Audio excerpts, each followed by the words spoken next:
Tuesday. We do arms. If you want a pretty lady.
Yo, what's up, guys? I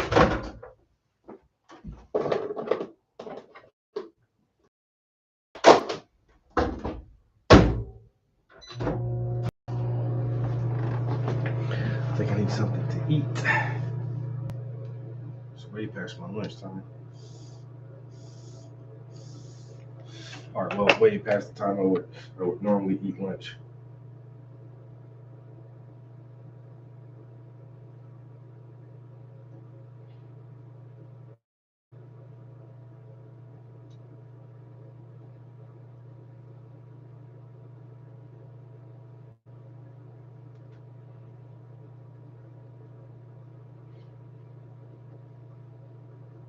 When you're smart, but everything you do is stupid. I'm asking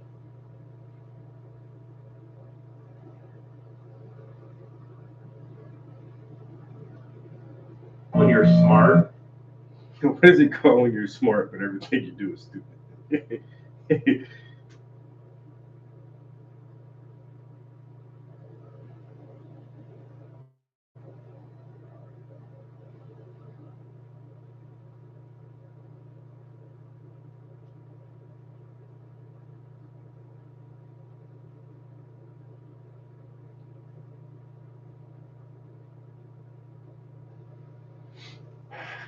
Mm. No, we are going to paint, but I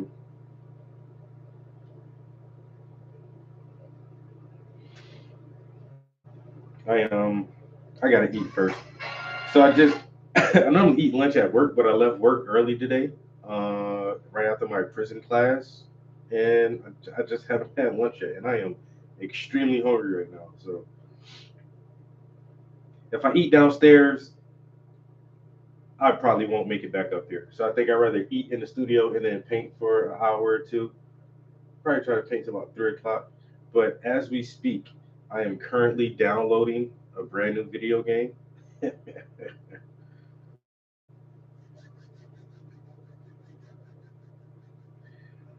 Man, oh man! After this paint session, it's going to be an, an extremely long gaming session. Is what's up next. It's a game that me and some of my buddies have been waiting on for years. Years. Not as long as goddamn Elder Scrolls and fucking Grand Theft Auto, but been waiting for a while for his game to come out. So it's finally here. Today is the first it came out today, and then when I was loading up the stream just now, I just seen like somebody's playing this game live. I'm like, it is live today. Fuck me. I forgot it was going to be live today. So I just ran downstairs and ordered my copy, and it's currently downloading. But I need food right now. I need food so bad. Is this even hot enough? I guess it do.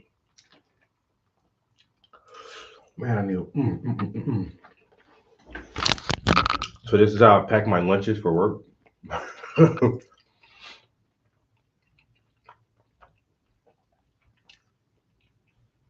Some mac and cheese, some spinach, and there's some green beans under there, and some smoked turkey necks.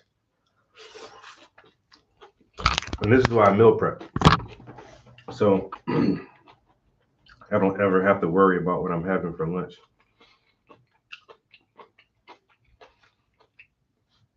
And really, I only had to take breakfast with me, but I forgot I was going to leave early today. I don't even know why I took lunch with me today, but I did. Mm,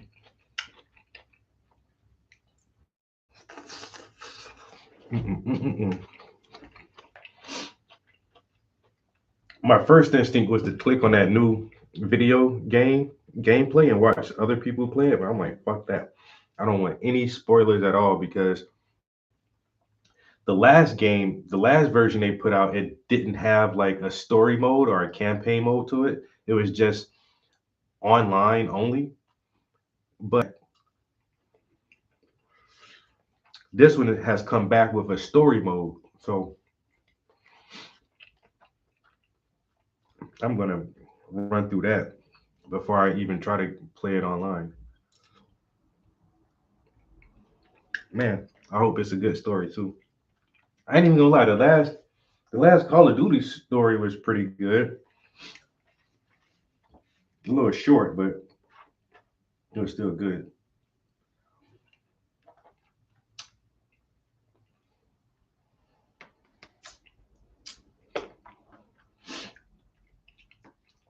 And once again, I love single player video games.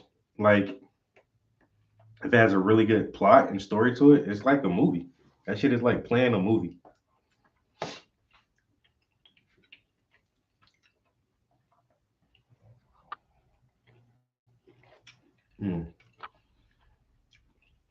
That could be a little hotter, but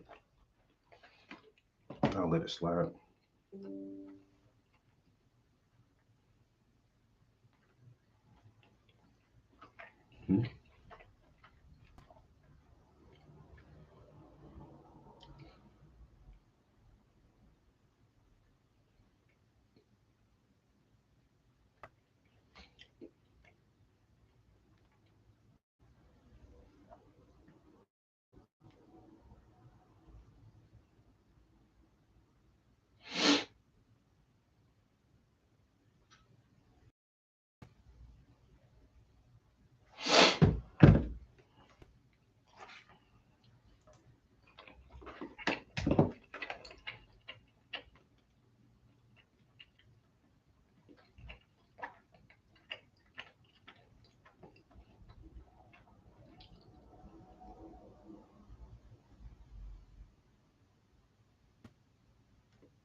Hold up.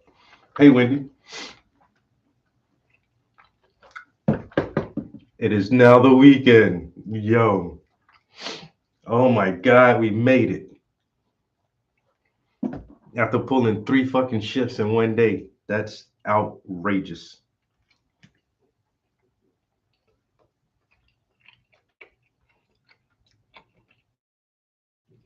I made it through the week. And what a struggle it was.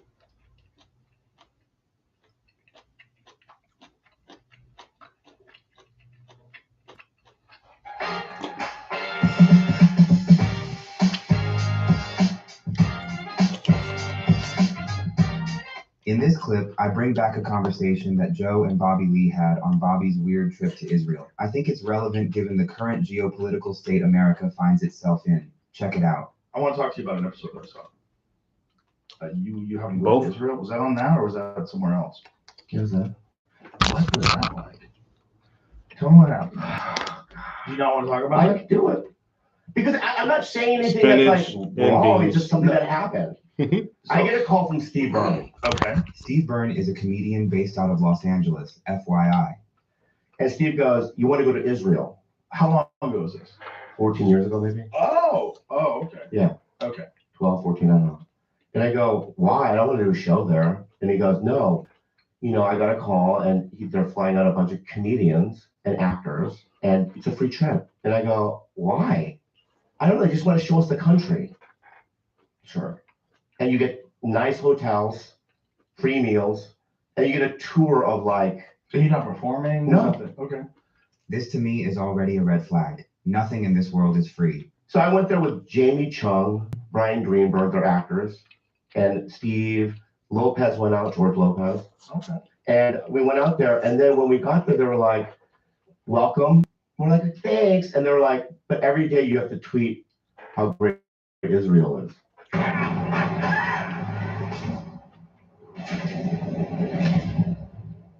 I remember at that first Pomp episode of our coming back, we're in Miami. I went back home. I woke Spinach, my wife up beans, and I said, "Babe, we gotta mac take and all our cheese, money, we gotta dump it." and smoked I turkey swear to necks. God, my wife, I said that. But you know what? We should have. It would have been rough, but Isn't this so weird? It kind of gives you perspective into what is happening today with our politicians. Specifically when you hear MTG expose Israel's influence in the government. Have a listen.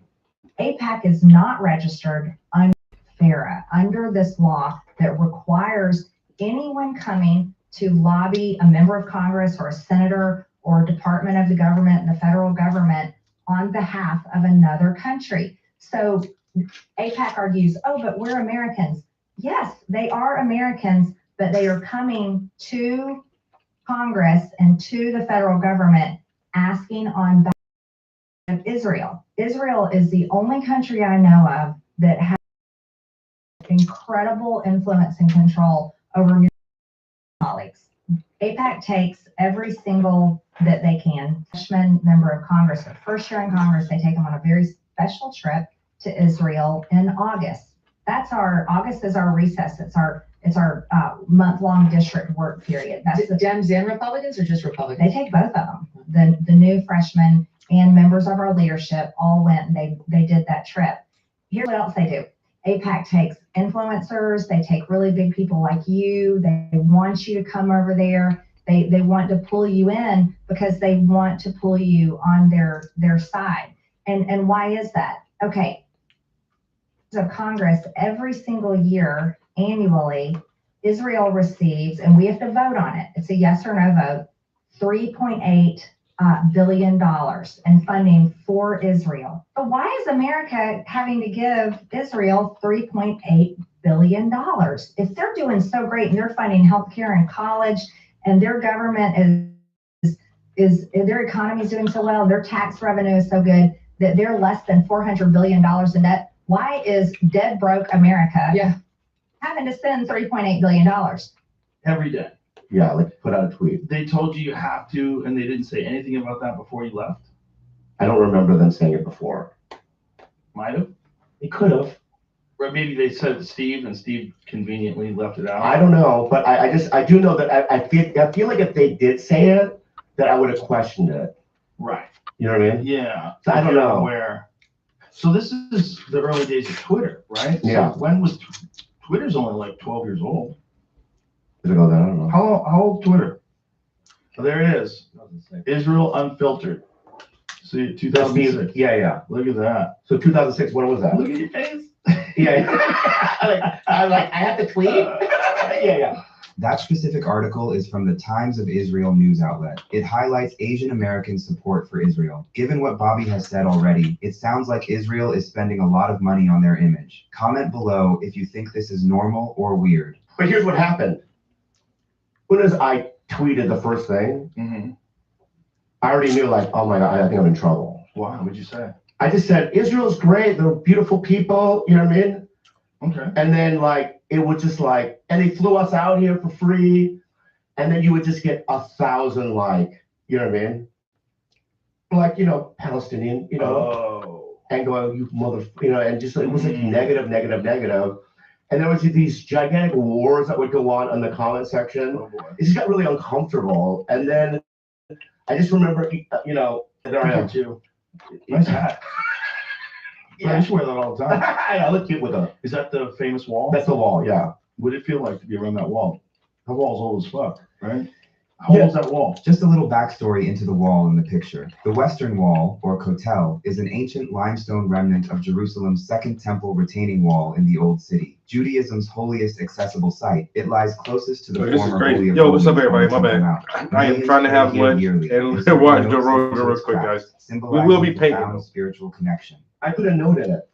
Wow. So I think I'm on my last conspiracy theory. Like, I've ran through the whole thing. Been like, knowing it, like, the Jews, but not like this, not like how it is, like.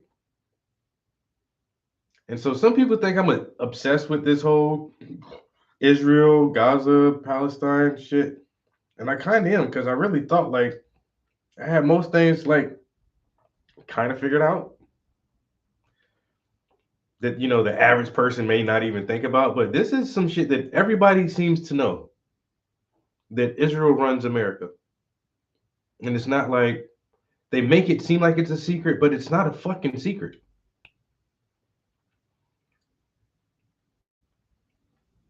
They have embedded agents in every branch and department of our government and military. They own all of our media and entertainment. and we fund them to the tune of $3+ billion every year. And if you say anything bad about them, then you're canceled and you're anti-Semite. This stream is for educational and entertainment purposes only.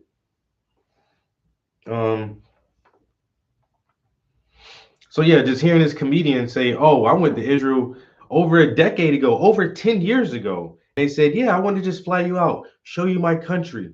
But every day you have to make a positive post about this country on your social media because you're famous and you have a lot of fans who follow you and watch what you do. So you need to help us make Israel look good in the eyes of the American citizens." It's fucking propaganda.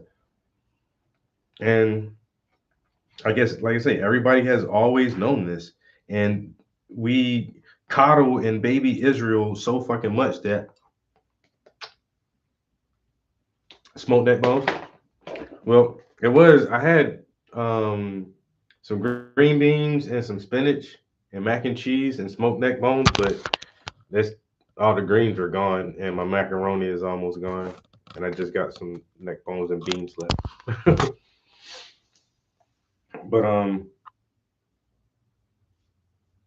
yeah, we've coddled Israel so much and so long that they are literally committing a genocide, and it's broadcasted on the internet, and nobody seems to care. Like Americans don't care.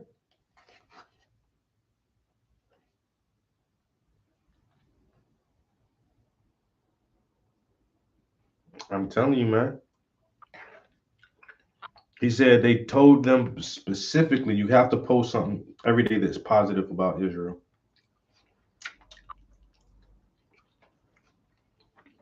Their government is crazy.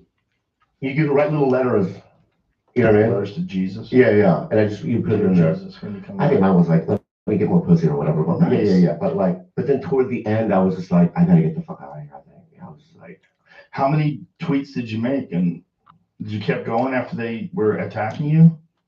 yeah, I think so. Yeah. You have to, Yeah, otherwise you okay. don't get your hotel. Yeah, it was like a What free did I thing. do? And I didn't know the significance of it until later, almost like, you know, what I mean, or the significance, but like what the impact of it, you know, Right.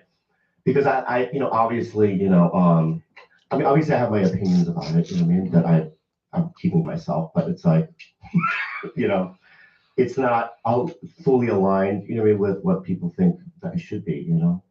You have to be careful because I live in LA and, you know. Oh, I hear you. It's pretty crazy that based on where you live, you have to watch what you say. It sounds like a passive form of censorship to me, but that doesn't surprise me at all, given that it's California. You know, Look, it's a complicated issue, it's so complicated. and it's terrifying. Yeah. It's when you look at the video of when they do an overhead of what Gaza used to look like and what it looks like now, It's just, I mean, I don't know. it's insane. It's fucking insane. It's gonna take over a year to clean up just the rubble. Oh my God. But it's like 25,000 now, At least. at least. They don't know. They have no idea. And And just the half the population is women and children. The number at the time was 35,000. This interview. Have y'all seen a flyover of Gaza? It's like everything is rubble. Everything is rubble. But that's what they want, though. Level everything to the fucking ground, and come back, clean it up, and rebuild some goddamn resorts and high rises and all that shit, you know?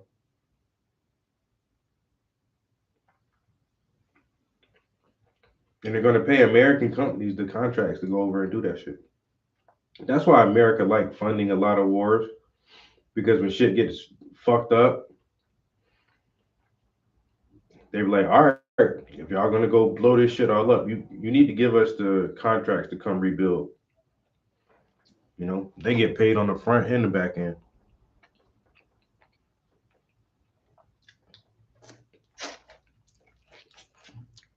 War is fucking crazy. It's a big hustle though, and that's why we can't never stop having wars, because it's so much money in it. So much money. If we had no wars, then the military have nothing to do. Y'all, we won't need you to make bombs and jets and whatever the fuck else. Because we're not at war.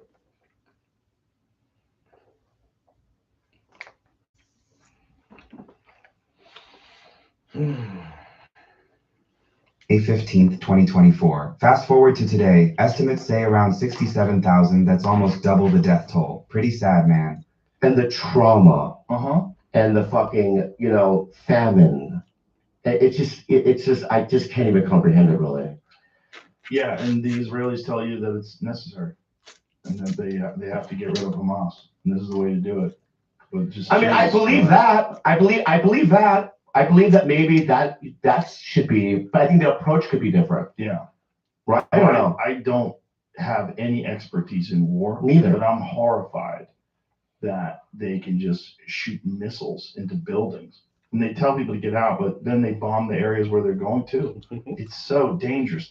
When you get on social media and you see the Free Palestine people and the pro-Israel people, what percentage of those people are bots? Right. It's not zero. It's not zero. There's a lot of what's getting stirred up, a lot of the hateful things that are being said, a lot of the crazy things that are being said. I guarantee you a lot of that's being instigated by foreign countries. This right here, ESPN Bet. This is the sports book that gives fans the tools they need. Better insights, smarter bets. ESPN Bet's got you covered. And right now, Why does it feel like America is just a chessboard for other countries? Truly insane times we live in. And that's on top of the horrific nature of the issue itself, both of October 7th, which is undeniably horrific. Horrific. And then this, and then on top of that, you have this open anti-Semitism that we never saw before, where it's just open everywhere. It's wild. It's fucking terrible. It's so scary, man. But it's also an issue that will never be resolved. But it's not just that it'll never be resolved. Like, I never thought it was going to be an issue where the presidents of like major universities were standing in front of Congress and they were justifying people saying death to the Jews, that it wasn't harassment unless it was actionable. Other than that's insane. Yeah. Like what? And when the congresswoman was trying to get them to explain on that, you mean actual genocide? Then it's harassment when they commit actual genocide. Yeah. What the fuck are you saying? Yeah. But it's the same thing we were talking about. They're in that leftist cult. Fast forward a half since this interview, we now have the woke right. Seems pretty common now to see anti-Israel posts from major conservative influencers. I can see why though. Everything that's coming to light is concerning if you're an American citizen and patriot. And it's not reasonable. It doesn't make any sense. It's all crazy. Oh, and when you were like, Osama bin Laden could have been Ryan or whatever, that you do that fucking trend. Oh yeah. What are you talking about? And these are people, right, that I was That's there. a TikTok thing too, by the way. Yeah. Osama bin Laden. In 2000, right, or 2001, I was on Mad TV. 9/11 happened. I went to work the next day. Andrew Daly, one of the actors, his cousin was on one of the flights, right? And I could feel the pain. And, we were inundated with the fucking footage. Yeah. And just in the moment, it was fucking horrifying. Yeah. It changed America. 100%. 100%. And now people that weren't even around then, kids, which is fine, but now they have these grand ideas about, it's insane. Facts from Bobby here. It's nice to see him take a break from being silly and talk about serious issues, but you really don't have a choice when you come on the Joe Rogan Experience, baby. Like, there's a certain reality to American imperialism. It doesn't do anybody any good to deny it. Yeah, We have yeah. military bases You're right, everywhere. You're right, yeah. If you were a foreign country, in a nationalistic foreign country, of course you'd hate America. Of course you'd hate what we do. I mean, look at what's going on right now with this Ukraine-Russia thing. Look at how much money's being funneled through that. The total amount of money sent to Ukraine from all allied countries is estimated to be a staggering $360 billion.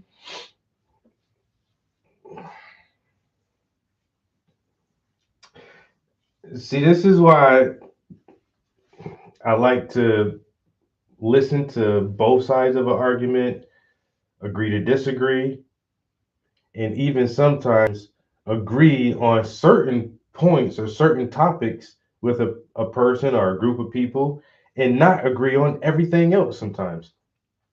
And I think the same is with the mustache man. It's like I don't agree with everything, But when a motherfucker right, you right. I mean, right is right, wrong is wrong. And even some people that you hate, they're not wrong about everything. There's not one person in the world that's completely wrong about everything. There's not one person who's completely right about everything. There's a lot of gray areas and nuances. He wasn't wrong about everything. I just say it like that. A motherfucker wasn't wrong on everything. He has some very good logical reasonings for his conclusions and proof that shit was getting fucked up for his country. Like, who the fuck are these people coming in here fucking up my country? You know, my great grandmother's from here, and I want my great grandkids to be from here. Who the fuck are these people trying to fuck up our way of life? Get them out of here. This is for entertainment purposes, man. This is Trap House for entertainment. I'm just an entertainer, man. I'm not a teacher, a philosopher, any of the above. I do not give out any advice whatsoever, whether it be financial, religious, legal, or otherwise. If you think anything I say may actually be true, you need to stop listening to me and go do some research and figure that shit out for yourself. Because I don't know what the hell I'm talking about. Boozy don't know what he talking about. Wendy don't know what she talking about. We just talking to be talking. And we ask some questions sometimes. But the answers to the questions, it's just some more talk. For entertainment purposes only. That's all we doing. We trying to entertain ourselves, you know? And now, just like I was saying, you can agree with that or you can not agree with that. And we can just agree to disagree. See how simple that is? It's just that simple. You know what I'm saying? Because the motherfucker was not wrong about everything. He wasn't. And I think that's why they never wanted to translate a lot of his speeches and stuff. And now that we can actually listen to what the fuck he was saying with a decent enough translation, it's like, oh, well, duh, and oh yeah, duh. But you ain't had to like, everybody look, you could have did, you ain't think about no other options. I mean, is there something else you probably, I don't know, man. But I see what you were saying though. Motherfucker sound like Kanye West a little bit. You know what I'm saying? Like, yeah. Let's see. You're not wrong, sir. You're not wrong. And then for a group of people to have this deeply ingrained ideology of being God's chosen people, you cannot help but have some kind of superiority complex. And if your skin is pale, then that just makes you a white supremacist. And they have that against every other person on this planet. And they see themselves as set aside from the human race and set aside from the human family. But you know what? Fuck all y'all if you really think that's what it is. And you stop committing a fucking genocide.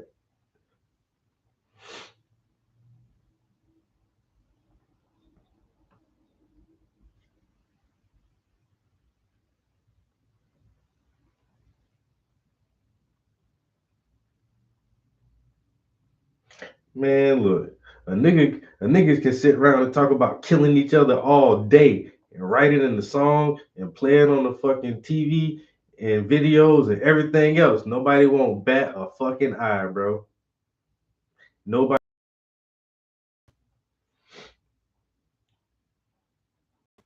You ain't even got to talk shit about these motherfuckers. You can just kind of like critique what's going on. And that's illegal. That's a hate crime. Stating the obvious, going over the facts and information is a hate crime.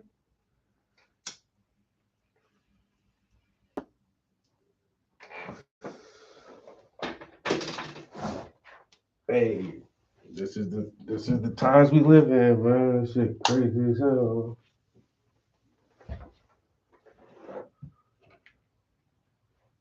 Shit crazy as hell.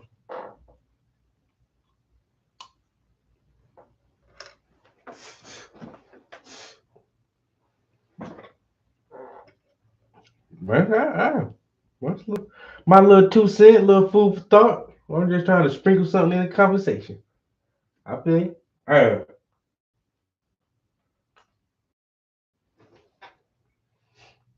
This shit got a lot of people thinking. Once again, why do we fund them so much money every year?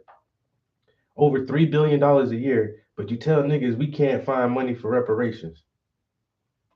Huh? What? The 20 years y'all spent in Iraq and Afghanistan, that was 2.3. But y'all couldn't pay. Look, man. Like I say, I'm super done with it. Super done. That's how I voted this last election. That was it. I'm done. I'm so over it, bro. I'm so over it. I'm under this motherfucker, bro. I'm telling you now. Cause this shit right here is ridiculous. I said this shit happening live on the internet. Nobody don't care. We just send them some more money. Our government is fucking corrupt as fuck, bro. The whole Ukraine shit. I send them some more money. What about us? I thought you said America first, motherfucker. I thought you said if I'm not mistaken, I'm an American. You know, I think I'm an American. You supposed to put me first, some bitches. Y'all worrying about everybody the fuck else, man. These niggas worry about else. I'm so good. Fuck playing the game. This shit gonna be what it gonna be, man. Your gas and your groceries gonna cost $1,000, and it is what it is. The robots and AIs coming to take your job, and they're gonna turn motherfucking Gaza into a tourist resort.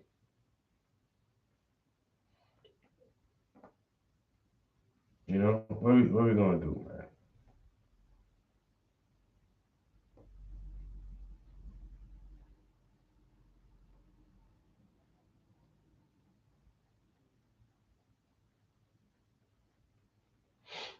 You know what I'm saying? You start questioning this shit too hard. I used to say they gonna JFK your ass. Now they just gonna Charlie Kirk the shit out you, bro. It's gonna Charlie Kirk the fuck out you live on TV. Live on television. And then lie about it.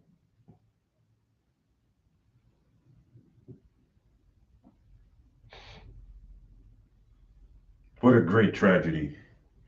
Horrific.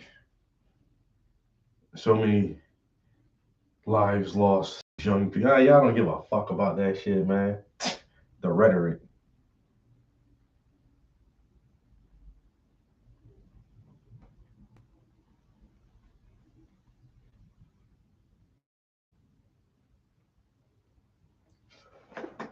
Yo, shit crazy, son.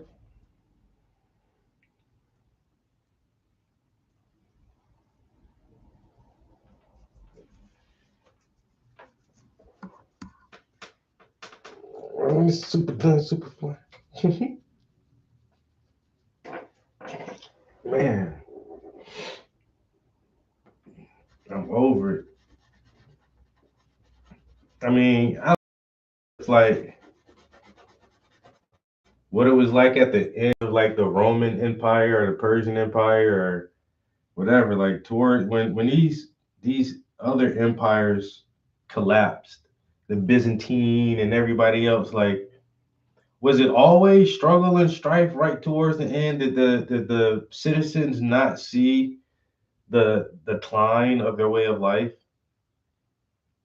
and the powers were shifting?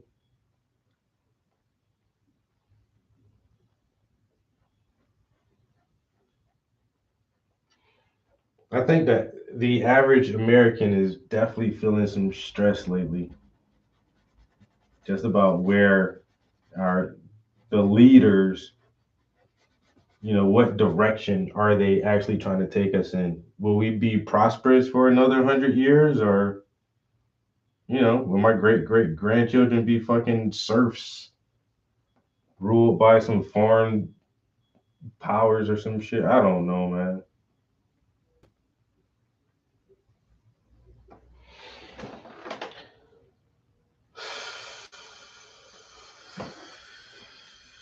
$1984 much? Well, I just started reading. I need to finish a book. This is the fourth book I've started this year. I'm so disappointed in myself. I used to be way better at that. I don't know. Anyway, so I started reading the Handmaiden's Tale. Is it Handmaid or Handmaiden? Handmaid's Tale.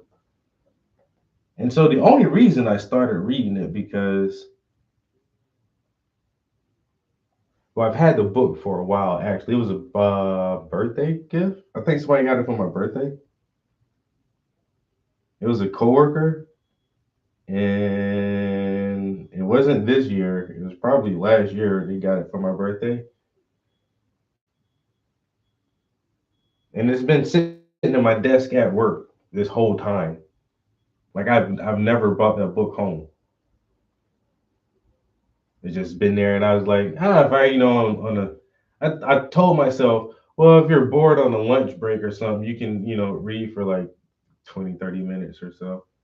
I never did. I've never, and every time, like, it's in the drawer where I keep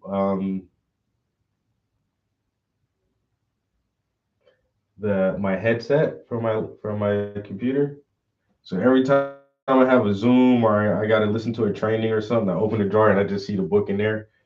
And it's like, oh, and every time I see it, like, oh, I forgot I had that book. No, you didn't, nigga. You just looked at that shit 2 days ago. You know the book is in there. And then I was reading this article about science fiction authors who wrote dystopian futures for humanity. And of course,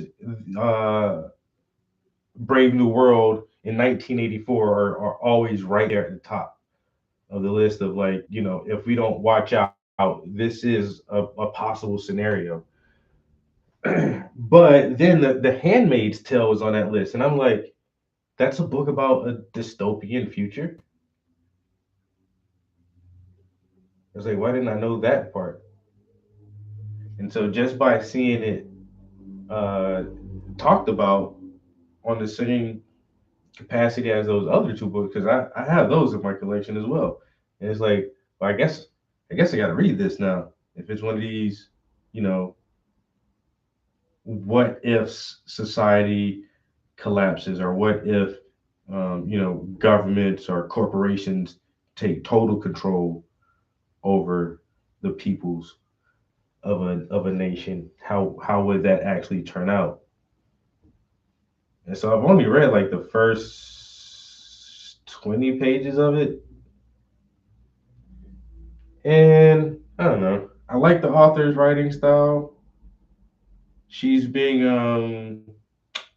she's world building in the first parts of the book, but she's doing it like pretty, like, kind of aloofly.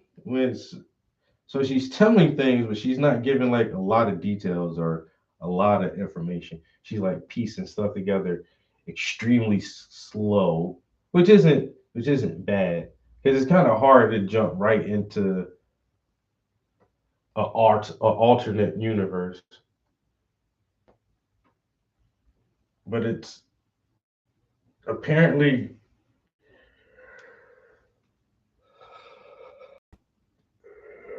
society has collapsed, and there's a very super strict structure towards things now, of who gets taken care of and who doesn't. It starts out in a gymnasium, and saying that this girl is telling the story, and she was like, "Oh, you know, here in the gym, we don't have any privacy, and they keep our bunks far enough apart so that we can't whisper secrets to each other, you know. But some girls choose to do the other thing, and then it jumps from there, and then now she's describing like, so it went from like this big gymnasium where you know a lot of people are in there, a lot of girls."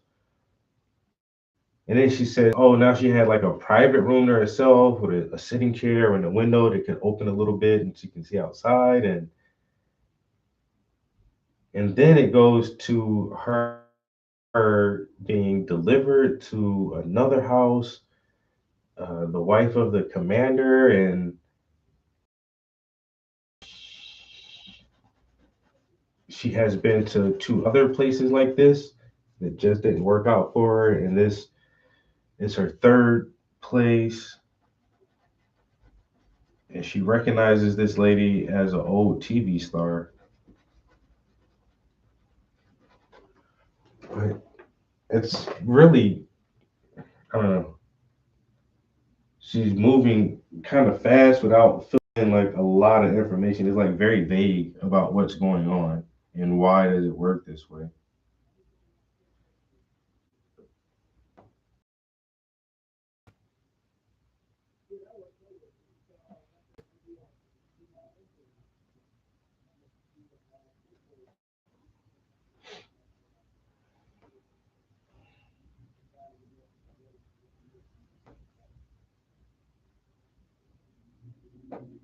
It kind of makes me want to read more because I do want to at least figure out like how if the author describes how did the world get this way? Was it war? Was it disease? Was it, I don't know, fucking some natural cosmic event, earthquake, or what the fuck happened that broke society down, and you guys had to kind of like reshape that shit. That's always my favorite part of the apocalypse. Like, what happened to get you to this point? And now that you're here, it's back to truly being survival of the fucking fittest. 'Cause you might be a millionaire, lawyer, doctor, or banker, hedge fund manager, or an investment partner, or whatever. And if the world collapses, nigga, and you stuck in Australia, a fucking aboriginal with no education is gonna survive a whole lot longer than you will. Period. And goddamn, at the end, goddamn, survival of the fittest.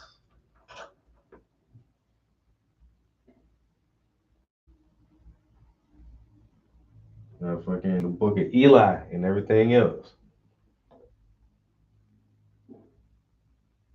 Handmaid's Tale.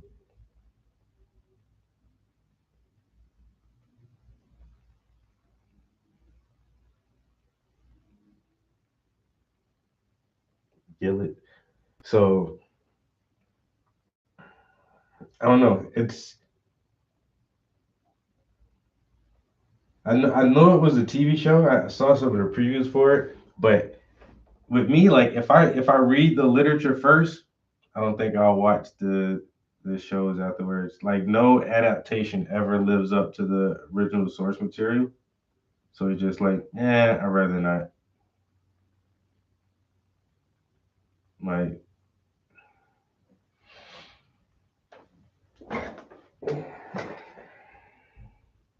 but one of my coworkers said it was a good. She was like, it's not something you're just gonna sit down with some popcorn and watch. She's like, it got some rough stuff in there. I'm like, oh.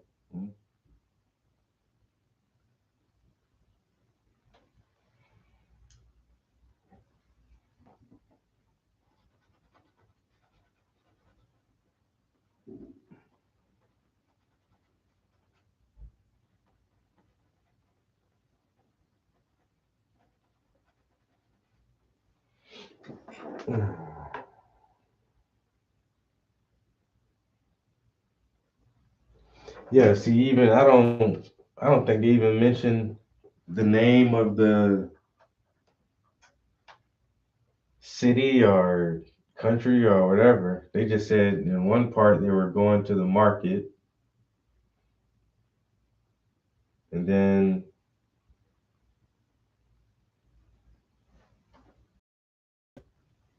God damn it. In another part, they just said that she was going to go live with the new lady, and then it not really saying like the name of the place or the area.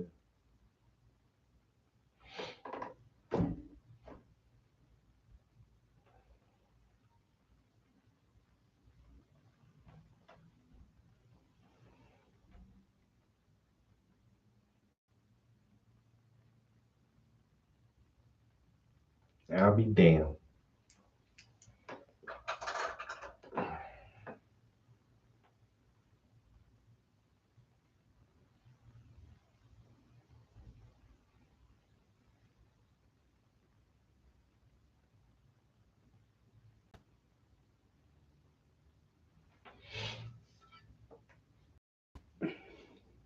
The commander's wife in her garden.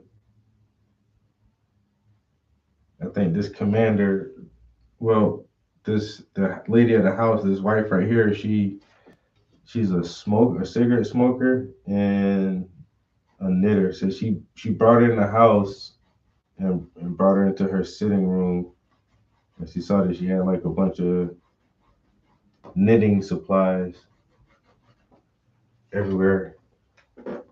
Like she just lives a life of leisure, tends her garden, and I don't know, make fucking shawls and scarves or whatever.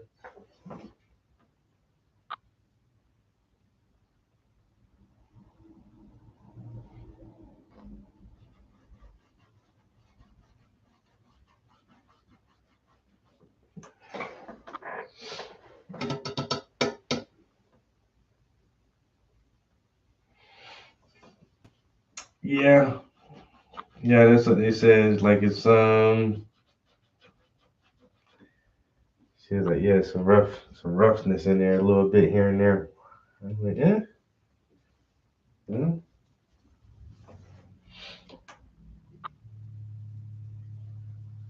And what is it on? Amazon Prime or something like that. Uh-oh. Oh man.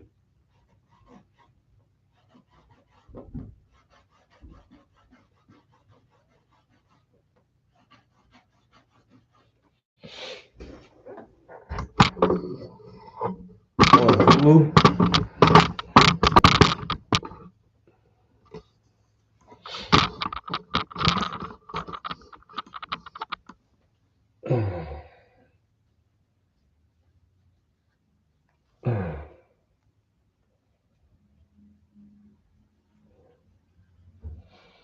I don't know. I might watch it. I say when it came out, it was, but I felt like it was like 50 Shades of Grey. Like like all the women were talking about it. Oh, Handmaid's Tale. And I'm not really into chick stuff, you know. But if it's like once I like I said, I read that article and it's like, nah, this like some. It was written by a lady, but like she wrote like some post-apocalyptic shit. Nigga, like some 1984 government control.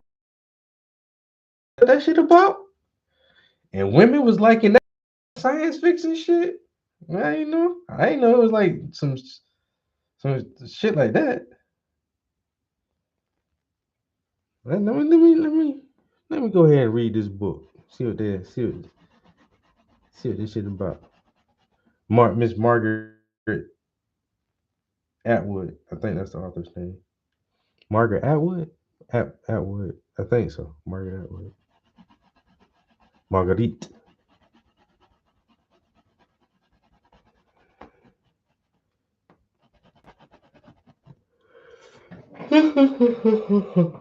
Oh man.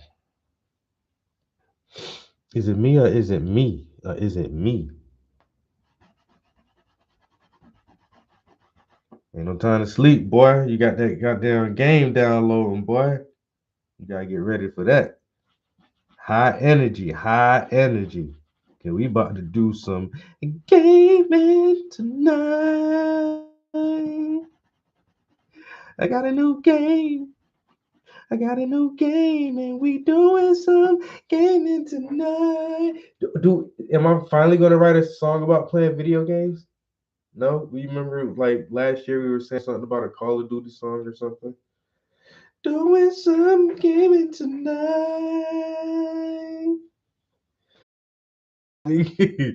That shit downloading as we speak, sir. As we speak, my good friend. Soon as I get out here, I'm about to start running through that campaign, boy. Damn, I ain't had a Battlefield campaign in how long? Since the last game came out? I'll be pissed off when they take the fucking campaigns out. Everybody just don't want to do the online stuff all the time, dude. I want. Can you give me a story? Can I get it? Can I get it? Y'all ain't got time to write a story? No. Oh man, I feel like y'all being so lazy with this shit right now. So PvP only. PvP only. What? Since when? Since when you don't want to have a goddamn story mode to it? Y'all niggas lazy, man. But they done heard the cries of the fan base, man.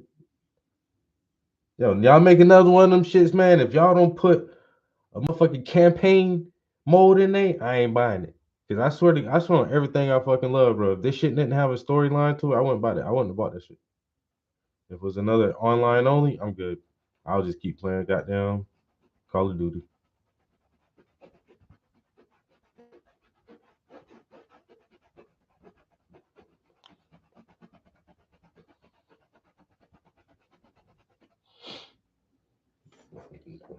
I'm gaming strictly for the campaign. See how this shit play out. Some old it's yo, if I'm not mistaken, oh man, so what I'm thinking is like war here in America, yo. Whatever happens, like if it's a terrorist attack or if it's another legit army invasion, like that shit is here in the States. So I love those kind of scenarios too. The fucking Red Dawn scenarios, like what would happen if our cities were getting fucking bombed and tanked and fucking everything else. Foreign troops running around our streets, killing our fucking citizens.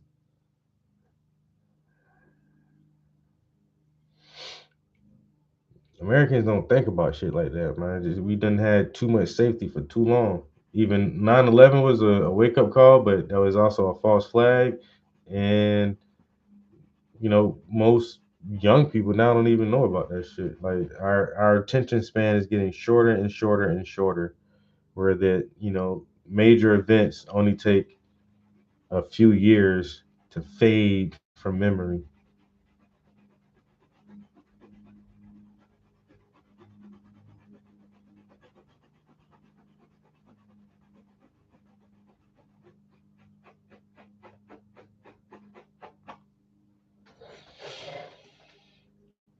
Only takes a few years to fade from memory.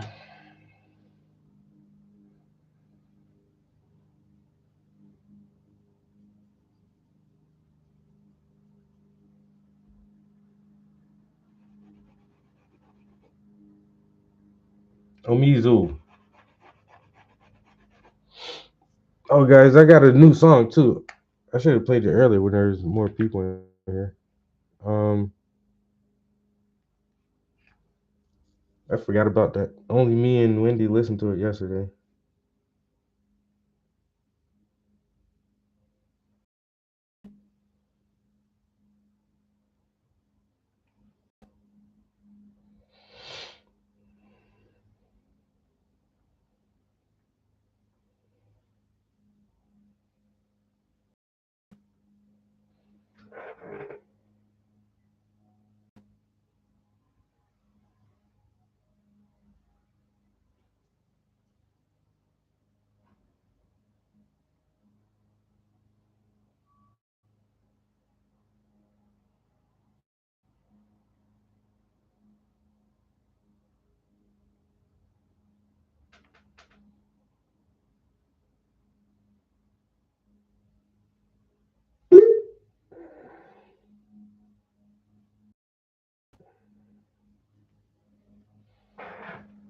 We good? We all chilling? Everything fine? Copacetic? Everybody happy, energetic? I'm glitching out? Oh, shit.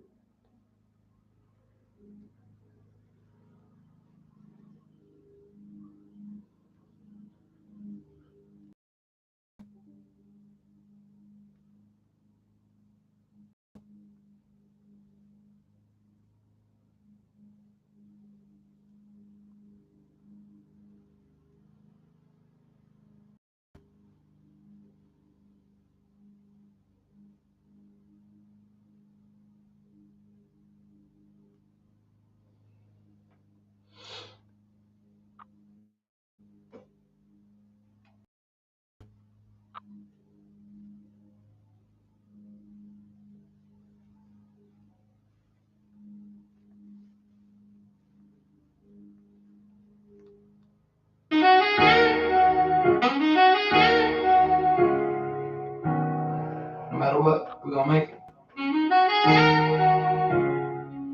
Mark my word. Trap House Entertainment. Step by step. Brick by brick. Sometimes you gotta pause, sit back, take a deep breath, cause it can be complicated, calculating each step. And the stress comes when you cannot put your mind at rest. Trying to stretch crumbs, break it down to molecules of left. Courage always has to overshadow self-doubt. If you're scared, do it scared, never count yourself out. Too many layers to compare, never do it for the clout. Then instead, glad when you get it figured out. I got a lot on my chest, trying to dodge all this stress. I got a lot on.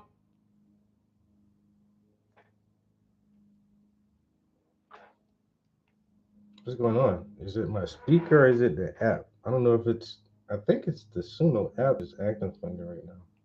What are you doing, man?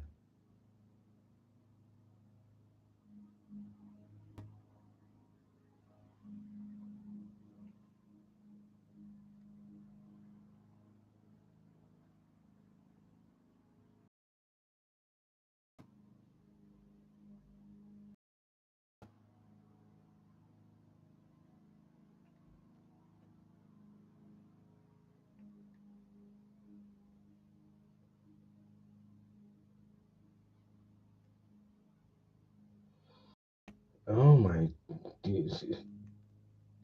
there it goes.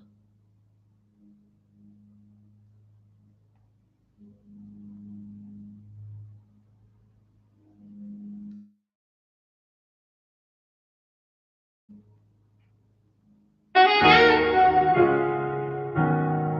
matter what, we're gonna make it.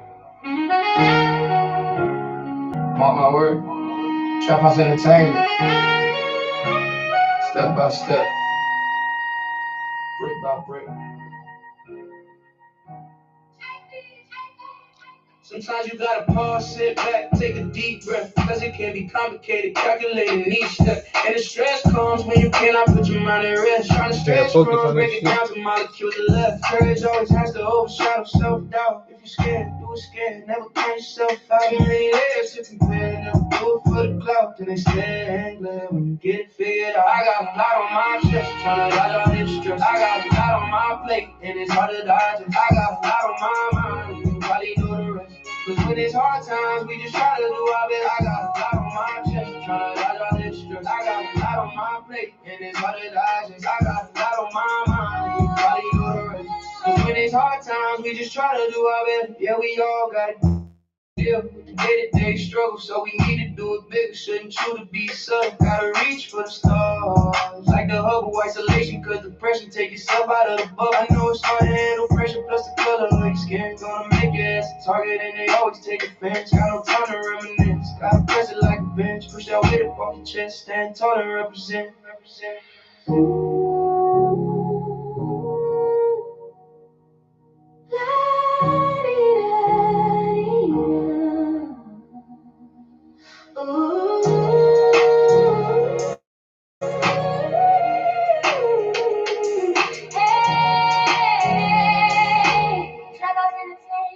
I got a lot on my chest, tryna dodge all this stress. I got a lot on my plate, and it's hard to digest. I got a lot on my mind, you probably know that. Cause when it's hard my chest, trying to ride all this stress. I got a lot on my plate, it is hard to digest. I got a lot on my mind, these money on the race. When it's hard times, we just try to do our best. Never lose confidence in yourself. Set attainable goals and stay focused.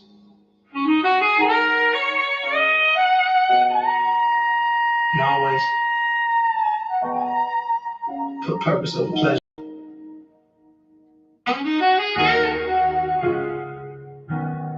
No matter what. So I think I'm gonna name the album Purpose Over. Oh yeah, that sax is so nice. Trap House Entertainment. Step by step. Brick by brick. Sometimes you gotta pause, sit back, take a deep breath, cause it can be complicated, calculating each step. And the stress comes when you cannot put your mind at rest. Trying to stretch crumbs, break it down to molecules of left. Courage always has to overshadow self-doubt. If you're scared, do it scared, never count yourself out. Too many layers to compare, never do it for the clout. Then they stare and glare when you get it figured out. I got a lot on my chest, trying to dodge all this stress. I got a lot on my plate, and it's hard to digest. I got a lot on my mind. Nobody know the rest. Cause when it's hard times, we just try to do our best. I got a lot on my chest, trying to dodge all this stress. I got a lot on my plate, and it's hard to digest. I got a lot on my mind, nobody know the rest. Cause when it's hard times, we just try to do our best. Yeah, we all gotta deal with the day-to-day struggle, so we need to do it bigger. Shouldn't true to be subtle. Gotta reach for the stars. Like the Hubble isolation, cause the pressure take yourself out of the bubble. I know it's hard to handle pressure, plus the color of your skin. Gonna make it as a target, and they always take offense. Got no time to reminisce. Gotta press it like a bench. Push that weight up off the chest. Stand tall and represent.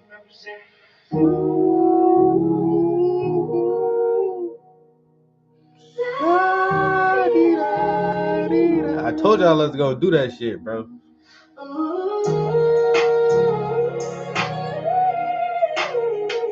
Did I not say I was gonna fill it in with the little ooh, la la la? Yo, bro. Quick song, but that shit came out pretty good, pretty decent. You know what I'm saying? To wrap it up, shit on they try to be a little more motivated. You know, hey man, always remember, put purpose over pleasure, man. Your life is what you make it. You know?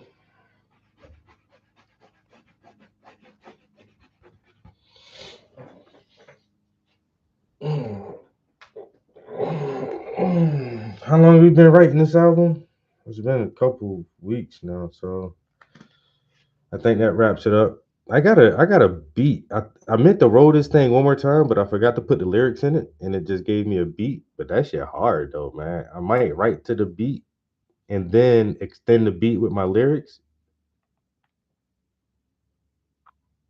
But this is really like the end of the album. I was just gonna just keep it instrumental, like somewhere in the middle of it, maybe. Lupe Fiasco do that sometimes. He'll just have like an instrumental track like in the middle of his album, just like music with no words.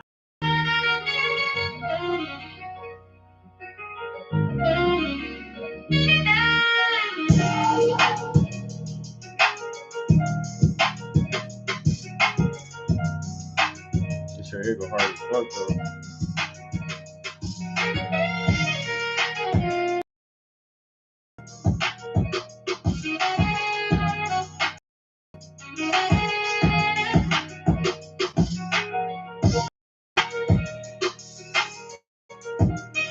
Yo, this is Suno. It's a Suno beat. So like I say, I was rolling the song, and that's like that last song we just heard. Like you say, it has the saxophone in it.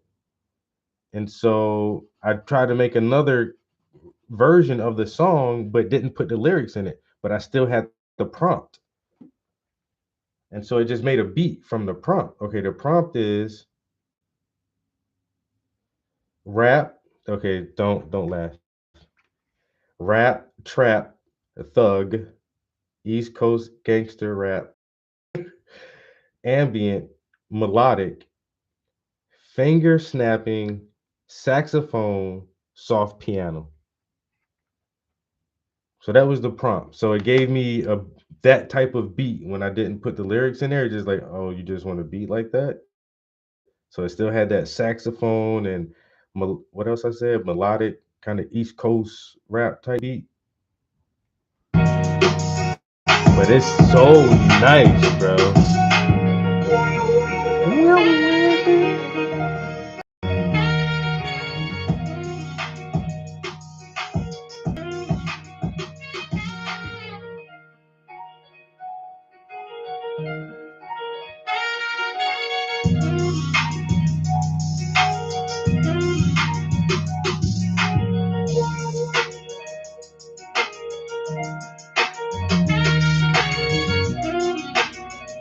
Why wouldn't I write this, right?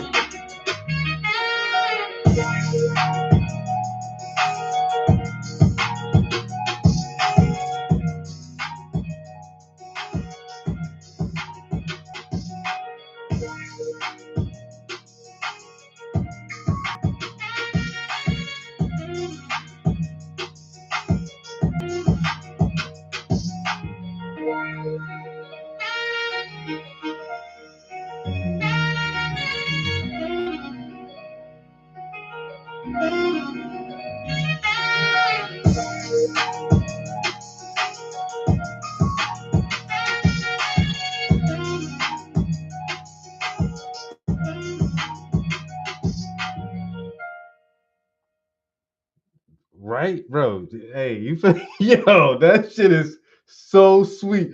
That way, so I'm listening. Once again, I thought I wrote the song over, and so I'm listening, and I was like, okay, this got a nice little start to it, and I'm waiting on the lyrics to pop in. I'm like, and then really like halfway through, I'm like, okay, I guess the lyrics, and I looked at it, I was like, oh, I ain't put the lyrics in there. I was like, fuck that, add the playlist. that was a happy accident. That's that shit that Bob Ross always told us to look out for, man. Them little happy accidents, man. Like, just don't think you fucked up. That was a blessing in disguise right there. It's a good thing you didn't add the lyrics. So now you got the song you want, and you got a platform to start writing some new shit. Very similar genre and style, but definitely a different beat, yo. That's a win right there. I made myself a beat on accident. How many people do that? Where you get that? I ain't even mean to make this shit, nigga. I did that shit on accident. Huh? Yeah, it was a mistake. I really wanted to make a song. I just made a beat instead. Nigga, how? It's AI, man. AI technology, man. You know what I'm saying? I made that beat by accident. And I ain't even, you know, you see me do when we make one on purpose, then you hear this, you see how good my shit sounded, and I ain't even meant to do that shit.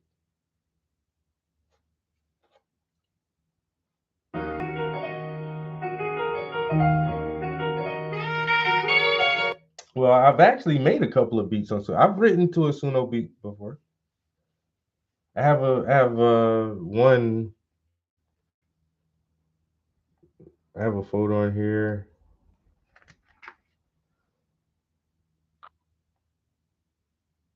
I got so many. So yeah, there's a beat folder. It has one beat in it.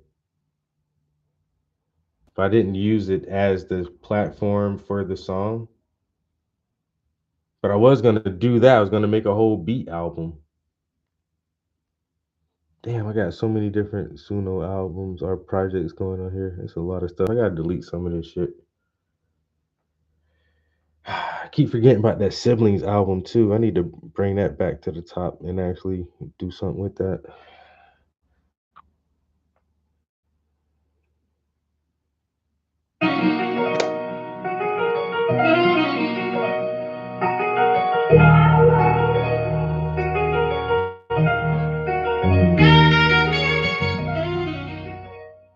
Come on, B, talk to me. I need. As soon as this shit starts talking to me, bro, I'm gonna grab my pen, yo.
God, I can feel it. It's like that shit on my tongue, man. Fuck, bro. Yo, I gotta. That's why I just added it to the playlist, bro, because I got something for that. I don't know what it is yet, but I got something for it. I would run through this whole album. Let's run through the last 3 songs we wrote because I've been dropping some fire lately. I ain't even gonna hold back on that shit, yo, man.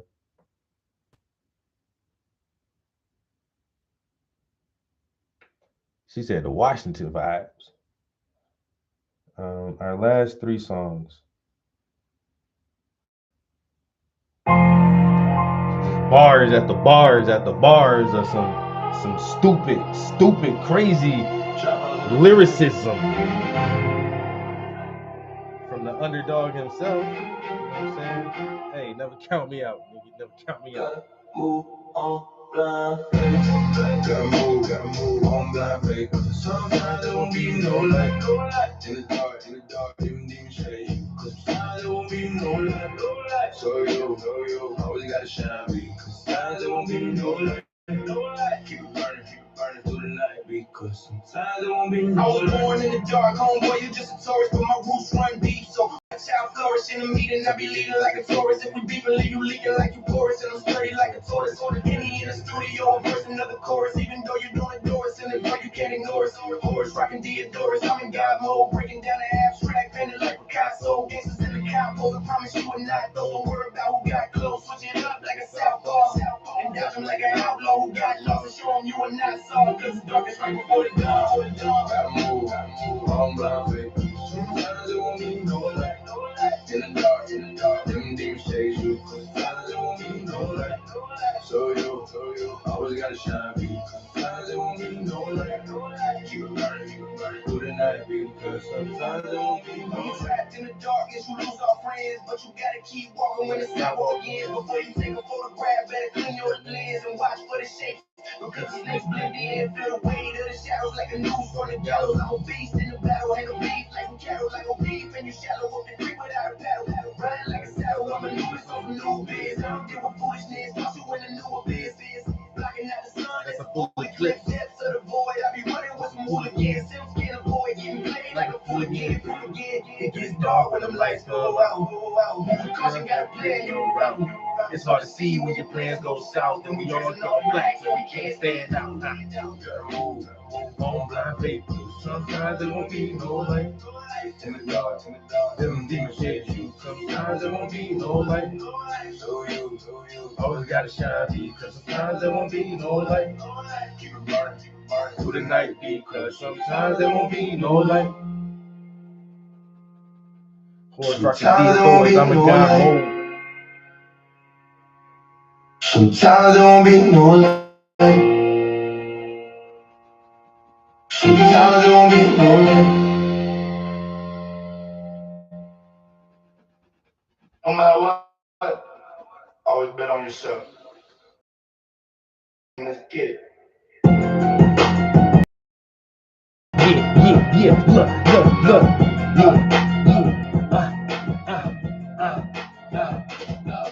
Luck is usually 2 degrees, preparation meets opportunity. When you see nothing come for free, what can you achieve? That was me, got a chance to go, believe me, do it differently. Gotta break the mold when they see all your energy, they gon' wanna fold. Leave these haters go, spin them like a pick and roll. Got no time to waste. Gotta ask your age. People, places, things. What you gotta change? Run a different play, but the fact remains. They go to curse your name. Either way, so I demonstrate how to stay move. Balling in the paint, they gon' see the truth. Shock them like I'm Pikachu, and I show and prove. I don't think I'm lucky, I just follow rules and play it cool. Hey, it ain't luck. When I'm on the grind and I'm coming up, it ain't luck. When you niggas lying and I'm gonna bluff, it ain't luck. When you cowards dying and I never duck, it ain't luck. When I'm on the rise and you niggas stuck, it ain't luck. When I'm on the grind and I'm coming up, it ain't luck. When you niggas lying and I call you bluff, it ain't luck. When you cowards dying and I never duck, it ain't luck. When I'm on the rise and you niggas stuck. I don't need no lucky charms, magic feathers, rabbit feet. I proceed to hit my phone, get high to find gravity. Gotta use your muscles or they atrophy. And that can stuck catastrophe. Black cat and broken mirrors, spiders and action, that shit after me. Go crazy, break your back while you standing in back of me. I do this actually, cause I know the secret. First you gotta speak it, understand the message in the meaning. Blood, sweat, and tears. Either way you gon' be leaking. Play the field like Derek Jeter, and I'm trying to do it decent. You'll be creeping like a deacon, working 30 days of preaching when everything is true. You ain't gotta do it sneaky. Rather make my own love before I move like you can see it. It ain't luck when I'm on the grind and I'm coming up. It ain't luck when you niggas lying and I call your bluff. It ain't luck when you cowards dying and I never duck. It ain't luck when I'm on the rise and you niggas stuck. It ain't luck when I'm on the grind and I'm coming up. It ain't luck when you niggas lying and I call your bluff. It ain't luck when you cowards and I never duck. It ain't luck when I'm on the rise and you niggas stuck. Woo! Slow it down for him with the saxophone. No matter what, we're gonna make it. Talk to him a little bit. How we gonna build this thing, man? Try to entertain. Step by step. Okay. Brick by brick, nigga. Sometimes you gotta pause, sit back, take a deep breath, cause it can be complicated, calculating each step. And the stress comes when you cannot put your mind at rest. Trying to stretch crumbs, break it down to molecules of love. Has to overshadow self-doubt. If you're scared, do it scared, never count yourself out. Too many layers to compare, never go for the clout. Then they stare and glare when you get it figured out. I got a lot on my chest, trying to ride out this stress. I got a lot on my plate, and it's hard to digest. I got a lot on my mind, and you probably know the rest. Cause when it's hard times, we just try to do our best. I got a lot on my chest, trying to ride out this stress. I got a lot on my plate, and it's hard to digest. I got a lot on my mind, and you probably know the rest. When it's hard times, we just try to do our best. Yeah, we all gotta deal with the day-to-day struggle, so we need to do it bigger. Shouldn't truly be subtle. Gotta reach for the stars, like the Hubble isolation, cause depression take yourself out of the bubble. I know it's hard to handle pressure, plus the color of your skin. Gonna make it as a target, and they always take offense. Got no time to reminisce, gotta press it like a bench. Push that weight up on your chest, stand tall and represent.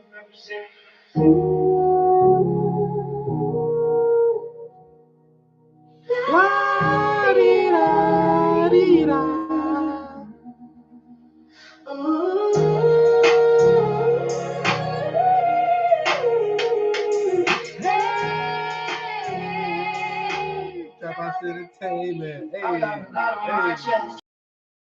I got a lot on my plate. They gotta digest. I got a lot on my mind. When it's hard times, we just try to do our best. I got a lot on my chest. I got a lot on my plate. It is hard to digest. I got a lot on my mind. When it's hard times, we just try to do our best. Never lose confidence in yourself. Set attainable goals and stay focused.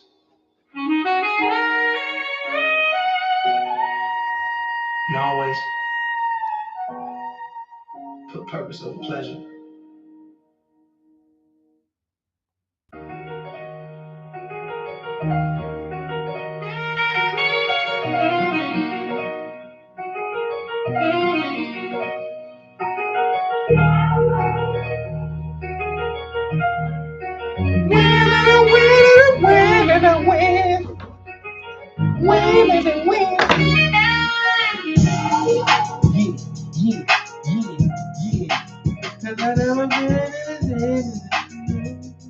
I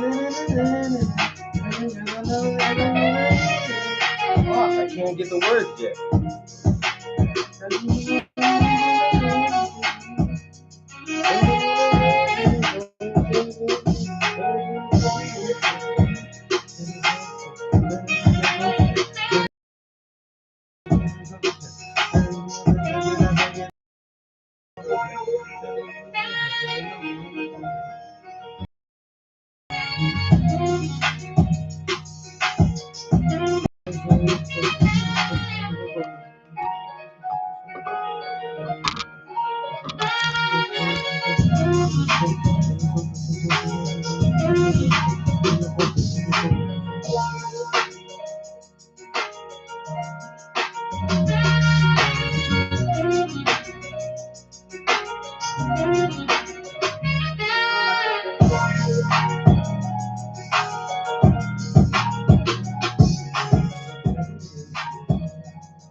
That was the end part of the album. Man, I want to write something. I don't know if I can still just redo the play order and have that a lot on my chest as the exit track because it has that part at the end where it says remember put purpose over pleasure. So I wanted that. That's how I want the album to end. Gonna name the album Purpose Over Pleasure and start off with that as the starting track, Purpose Over Pleasure. And then we're going to end off with A Lot on My Chest, reminding you to always put a purpose over just some silly dumb shit. Make sure you got purpose, people. But if I do write one more song to that track right there, I can just like tuck it somewhere else in the middle of the album. Since it does have a very, very similar beat because it is the same prompt, I wouldn't want it too close to each other. But then, and if you put it in the middle, because this album has a lot of different styles of beats, but that one can kind of tie it together somewhere. Have that in the middle, then have the other one at the end, and bring back kind of that vibe.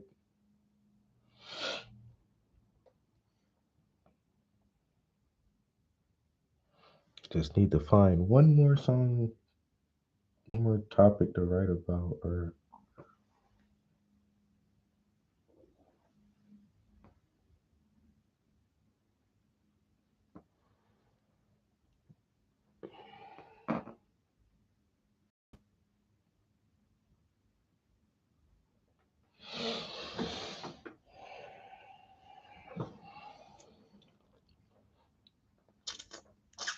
so we're gonna do it like that, right? And then we're gonna do it. I need a little gray, a smidget, because this gray is drown out my blue. I want even the others to really still be bluish, but just bluish gray, grayish blue, maybe. Let's see, a little more, a little less, a little less. Then I think that we're gonna need some more white paint on here, short too. So what we're gonna do now is, hold on, let me scooch this over. So now we gotta go here and here, right? And then one more like that. And then this is going to kind of connect to that one. Go here and here.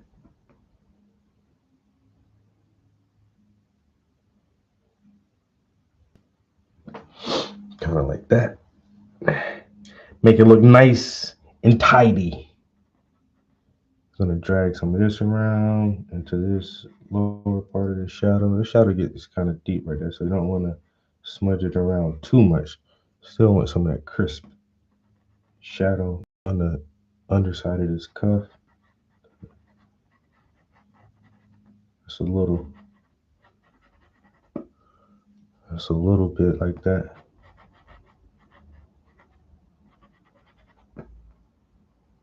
A little over, a little under, a little over, under. You know, a little in and out. You know, right? No. Okay. Anyway, what I said I needed some white paint. You know what I'm saying? If it ain't white, I don't want it.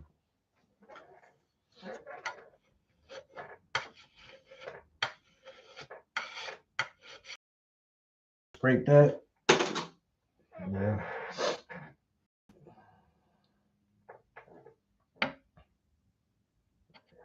And I'm putting straight titanium white on here. None of that soft white or that off white or nothing like that, man. We about to use that titanium.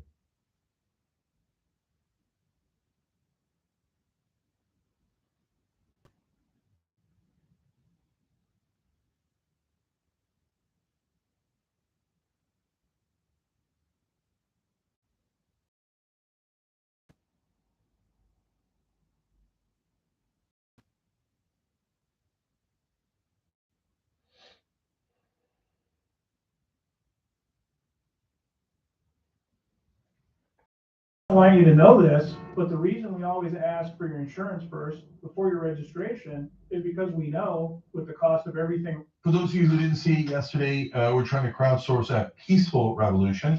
And so what we're going to try to do is unite folks, the middle right, on things we agree on. And change from the outside. Has this ever been done before? Actually, one time by Jon Stewart. He put so much pressure on Congress from the outside to fund the health care of first responders on 9/11. The sick, corrupt politicians, after talking about 9/11, 9/11, 9/11, had cut the funding for health care for those first responders. Jon Stewart did such a brilliant job of putting pressure on publicly that they said, oh, yeah, we meant to do it. Yeah, of course, we meant to serve the American people, the first responders. They got caught. That was the first time that I've ever seen anyone catch them from the outside.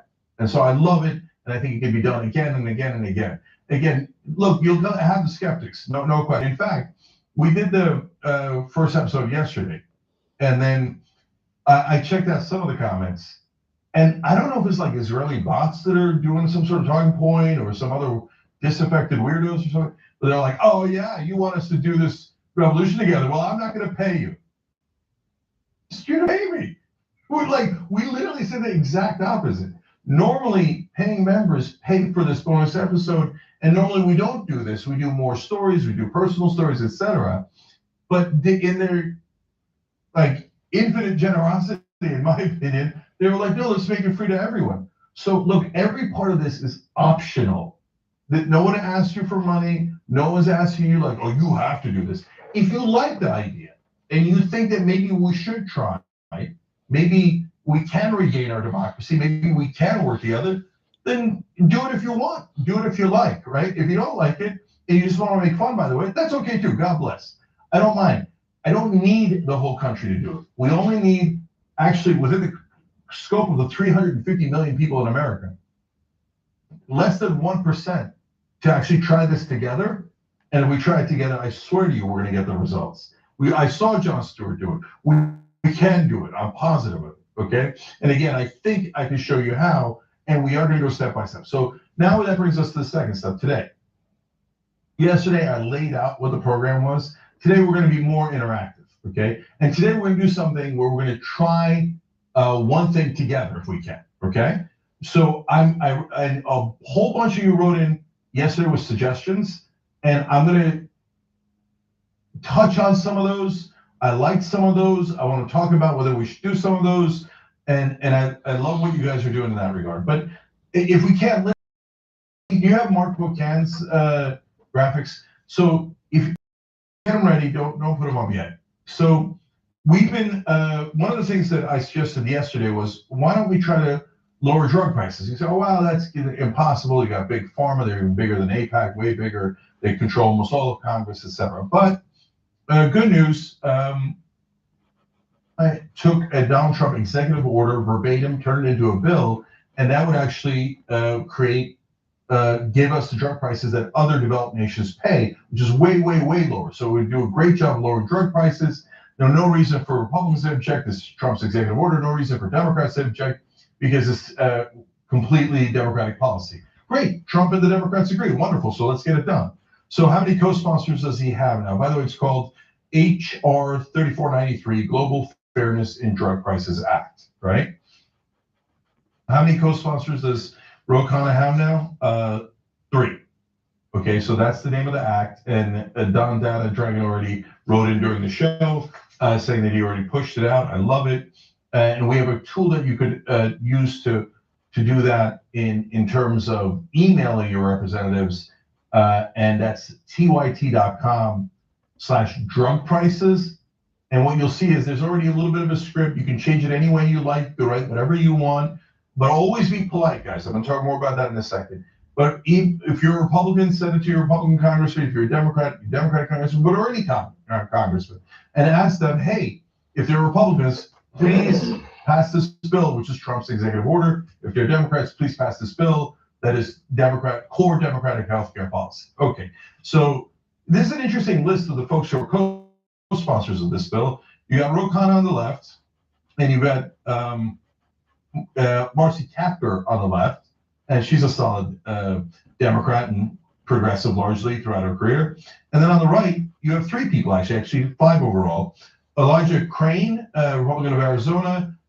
Andy Biggs, Republican of Arizona, very extreme right-winger, but he's like Trump's executive order. Yeah, I'm in. And then the 5th person is Representative Luna Anna Polina. Okay, so and she's on board. So those are 2 very right-wing folks. I don't know much about Elijah Crane, but okay, that's a good start. So you got 5 minutes, but 5 out of 435 members of Congress, they should all be on board for this.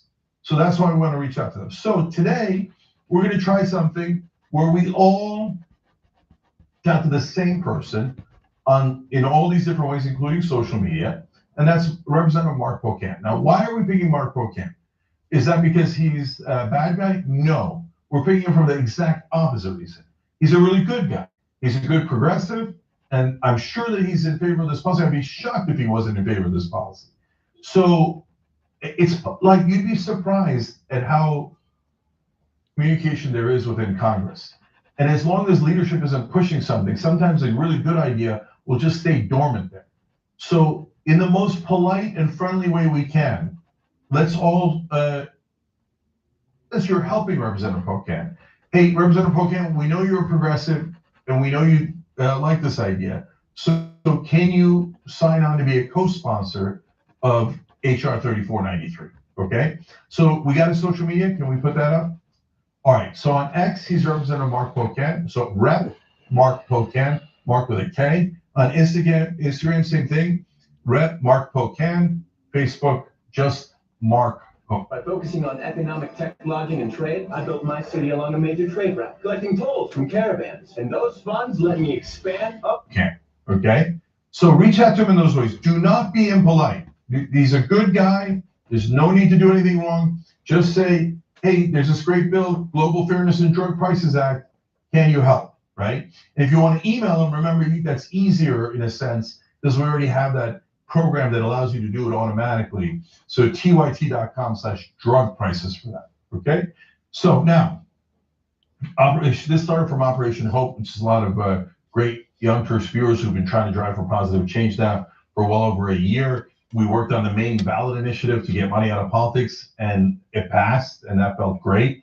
And so some of them might start to gather up some volunteers and help in that regard.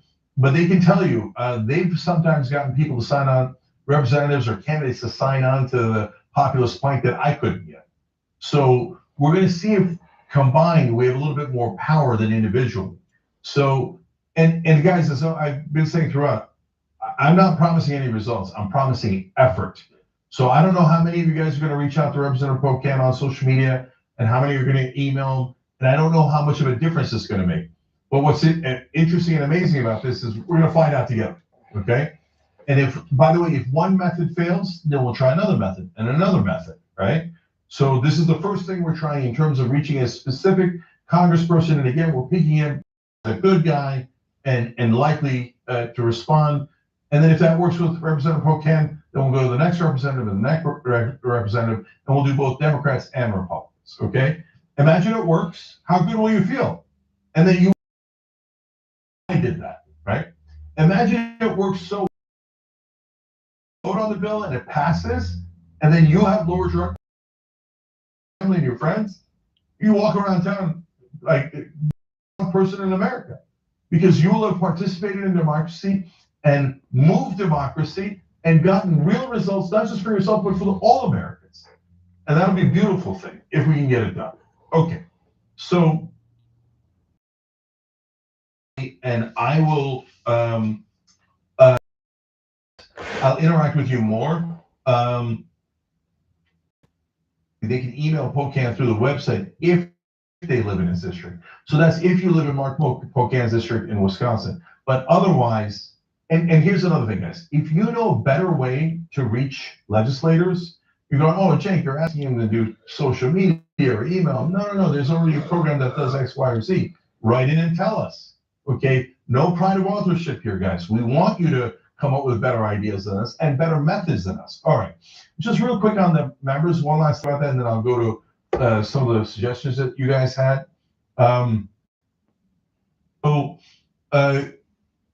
Poll, right, of should we make the bonus episode free and public for everyone?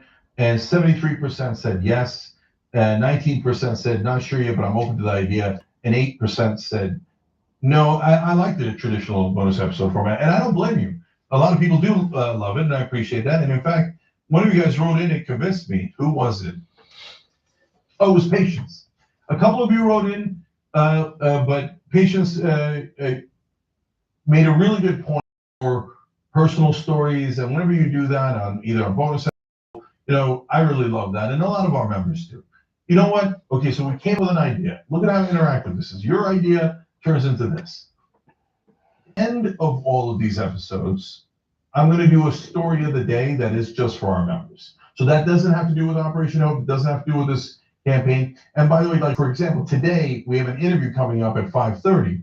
So I'll do it after the interview. Okay, so whatever's the end of the day, I'll do about 5-10 minutes on a story of the day. And today's story of the day is, and if you're right-wing, but brace for impact, remember, we're on the left. We're working together, but I'm on the left. Most of our viewers are on the left.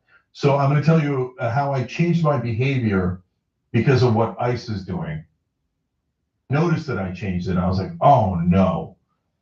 So that story is from when I was in Chicago. I'll tell you about it at the very end of this stuff. So end of this and end of the interview. Okay, you get it. So now let's go to some of your suggestions. Okay.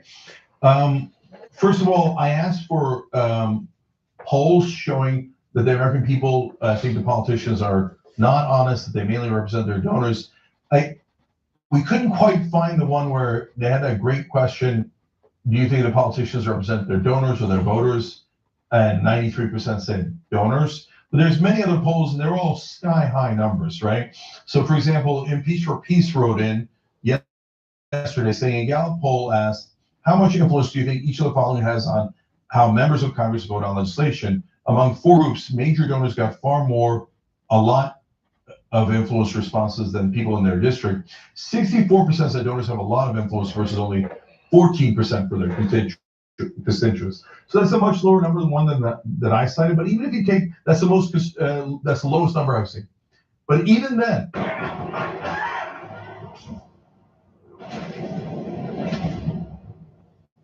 if you own a gun, then just buying concealed carry insurance isn't enough to be prepared. You need to be educated and trained. And 64% say they represent their donors. Only 14% say they represent their constituents. How broken is this democracy? There's one more poll. Eclectic found this one. I don't know if this is what Jack is thinking of, but a Pew study that says 80% of donors have too much influence on elected politicians. And 73% say lobbyists and special interest groups have too much influence. Large majorities of Republicans and Democrats alike say campaign donors, lobbyists, and special interest groups have too much influence. So that one's got it at 80%. At a bare minimum, 80% of Americans say donors have way too much influence. 100% of mainstream media says no, they don't. They're having real debates, and none of them are crooks that are just taking money from the donors and doing as they're told. No. And if you say that, you'll be fired from mainstream media. We need access. We need access to the politicians. Here at TYT, we don't need access. Politician does the right thing. Ro Khanna on this drug bill. Tom Massie on opposing Israel's genocide. Super happy to give them credit. But if they do the wrong thing, which is 95% of politicians, we rhetorically, verbally kick their ass. Okay, never physical, never violent. I'm going to say that 100 times. Always peaceful, okay? But we are going to engage in democracy aggressively, verbally, rhetorically, and politically. Okay. So, by the way, guys, there you go. I asked you to be in our research department. You're our research department. I asked for polls. You give me polls. I love it. I love it. That's how we work together. And others volunteer different things, and I appreciate all you guys. All right, so questions. Just Read a Book said, do we email PoCan? Just Read a Book. That's a good question. Look, I don't want to get to the point where it looks like we're harassing them. Could there be a time for that later? Not physically, but verbally, politically, could, but this is definitely not the time. We're being polite here. So let's, you think is a cadence that makes sense. We're a representative and someone emailed you, annoying. You'd be like, all right, dude, I got it. Hold on, I didn't even get a chance to respond yet. Important thing, and it's something that I'm likely to agree on, and they remind me once a day. Yeah, that might make sense. We're figuring this out on our own, right? And you guys tell me, hey, if they wind up having a good reaction, great. And then I got to come back out here and score. Stop, they already said yes, right? So, but until you hear that as politely as you can, find them daily, it makes sense. So, and it's better than emailing just once, as Cara is pointing out. Now, so, all right, good question. Looking for Hope says, I sent mine. I love this method. TYT is amazing. This is where my hope is. Strength in numbers, guys. Well, thank you. Appreciate that. Don Donadring says, Jake, can you please clarify for me? You said HR 3493 is a bill, but I also saw another bill by Senator Khanna, HR 3546, Prescription Drug Price Relief Act. Did I accidentally reference the wrong bill? No, you got the right bill. Ro Khanna is prolific. So he has so many bills. Like other congressmen are like, oh, I introduced a bill in 2008. So, and I do constituent services, right? Ro Khanna's like, I introduced 12 bills today and 8 the day before and 12 the day before, right? So that is in fact a different bill and also a good bill. But why are we focusing on the one that lowers drug prices in the way that I described? Because that's Trump's executive order. So the Republicans have no reason. We're trying to find things we agree on. By the way, if Republicans and Independents saw Khanna's other bill on drug prices, they might love that one too, but that's for another day, okay? But look at you doing the research. I love that. You're looking it up already and seeing other things that are out there. So, great. All right. So, let's see. And guys, I'm gonna have to read a lot of these line, and I want to come to some of the ones that you sent in yesterday. But let me do this one from Twitch. Salty Almond 9286 said, former congressional aide here. Congressmen will only be influenced by their constituents. It also doesn't matter how you contact them. You'll be retaliated for or against. It's nothing personal. It's just that a congressional office gets hundreds of thousands of comments / requests a year and has a staff under 20 people. You only count on one issue once. Also, signing a petition does, because we don't know if people are real or in the district. So that might sound like, oh wait, that sounds pessimistic or depressing. No. This person is trying to help us be more effective. So now look, I think I get a couple of things out of that. And Salty Almond, if I've got it wrong, right back in, okay? But my sense of it is what they're saying is if you're in the district, great, awesome, wonderful, that's going to count a lot, right? I would argue write it even if you're not in the district because it gives them some sense, like basically they just said they're counting yeses and nos. So all of a sudden a ton of yeses show up, it's at least going to grab their attention, right? Now, on the other hand, it seems like they're saying don't do it every day because once you call in and you're one person, they've already counted you. It's weird how smoothly they took this clip down without any of us having a clue. Watch this. Y'all some dumb motherfuckers. She's still using ages. So, and fair, and they work in a congressional office. But I think that tallying of the yeses and the nos is the biggest takeaway. So let's pile up a whole bunch of yeses and see if because especially in the case of Mark Pocan, because I think he's likely to agree, it just caught his attention. So let's see if we can catch his attention and get him to say yes. Look, see, I knew it. Now we're getting somewhere. Ford Country 420 writes in, Mark Pocan appears weekly on Tom Hartman's show, and they take calls on the air, so that would be a good way to contact him. So, look, Hartman and I used to be really good friends and allies. He's a smart guy. He's a good progressive. During this election cycle, we had a little bit of a falling out because Tom was disastrously wrong about something. That's my interpretation. So, who cares? The past is the past, okay? So, if it's on, hey, can you tell us which day Mark Pocan's on Tom's show? Because then I'll have you guys go watch Tom's show and call in and ask Mark Pocan if he knew this, if he hasn't said yes by then. And then you're going to repeat it for 1 billion times. And we're going to ask him as friends, not enemies, right? And so, and he's never said no. That's super clear. He just hasn't had a chance to voice his opinion on that. So if we don't reach him through social media or emails, we'll call him on Tom Hartman's show. Perfect. Beautiful. Okay? When it works, you're going to love it. Feel really good about it. All right, let's see what happens. KG writes in on YouTube, love this idea, TYT. His office met with me in DC about mental health for students. See, that's what I'm telling you. He's a good guy. He's the most likely to listen. I didn't pick him by accident, okay? He also wrote, it's all about the staffers. Reach out to the staffers and get to know them. They're the ones that bring ideas back to the legislators. Good point, KG. So when if you get him on the phone, be polite and say, hey, we're on your side and we believe in Representative Pocan and we think that he's likely to sign on this. We just wanted to let you know. And if you get into a little bit of a conversation with the staffer that's friendly, that's a good thing. That makes them more likely to support you, more likely to bring it to the representative. So we're starting to build those muscles for how to reach our legislators and for how to do democracy. Okay. Sid wrote in yesterday, I love this idea, Jen. Get users to upload an infinite scroll with search. I want to help with the design. Oh, that's about the kids in Gaza. And a lot of people wrote in about that. All right, let's try something on that too. So maybe another person wrote in, maybe we could use AI for this. Guys, I wish I could do this more efficiently and give you all the credit you deserve for whoever comes up with the ideas. But so many of you wrote in yesterday, I'm just trying to synthesize it, right? But can someone out there find a list of the names of folks who have died in Gaza and send it in to us? So at least that's a starting point. And can any of you out there find a list of children in specific who have died in Gaza with their names?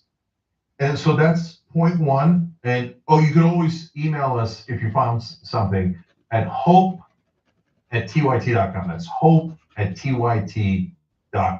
Okay, very simple email address for you to send in that information. Then I came up with an idea based on what you guys sent in, as I said, and I thought, hey, we already know one name, right? And that's Hind Rajab. And so she's, of course, a 6-year-old girl who was killed by the IDF. And they killed the ambulance drivers that came to rescue her, et cetera. There's a great movie about it from Watermelon Pictures. Got like a 20-minute standing ovation in the Cannes Film Festival. It's heartbreaking to see what happened to her. But so we got this website, kidsofgaza.com.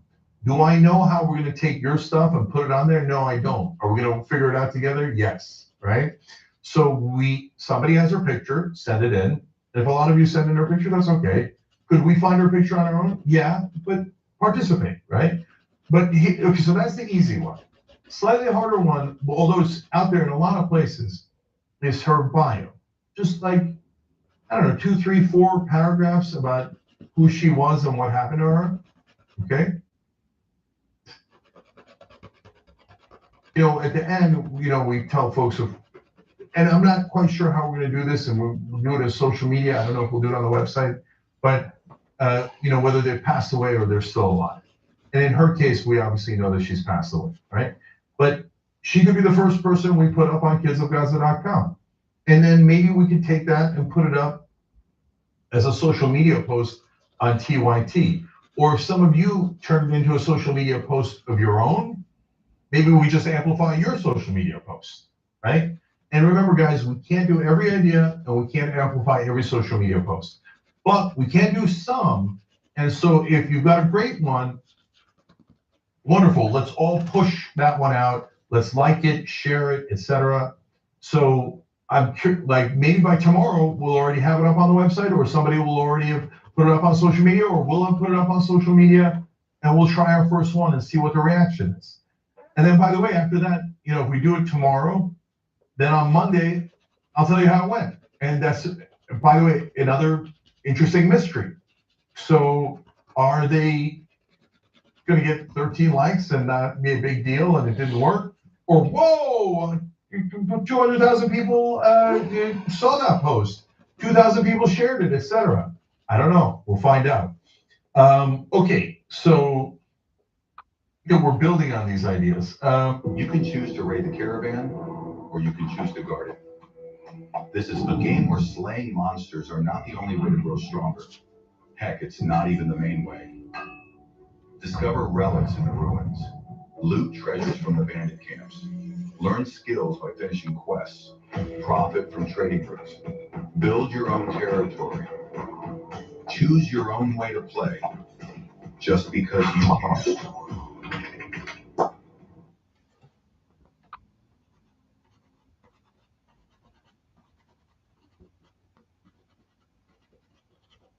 Ads, no ads, no ads.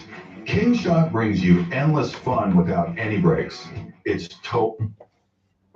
Eddie Jameson made a point about primaries and how he's gung-ho on pushing for that, because we were talking about. All right, guys, I'm about yesterday. to try to wrap it up. It's a little bit after 3. We already hit that 2-hour mark, which is pretty good for a Friday. Independent party in upstate New York. Because he can't. Definitely going to be here early in the morning. Whatever time I get up, and we're going to start busting down. Like, hey, I'm almost done with this jean jacket. I ain't gonna lie. There's not too.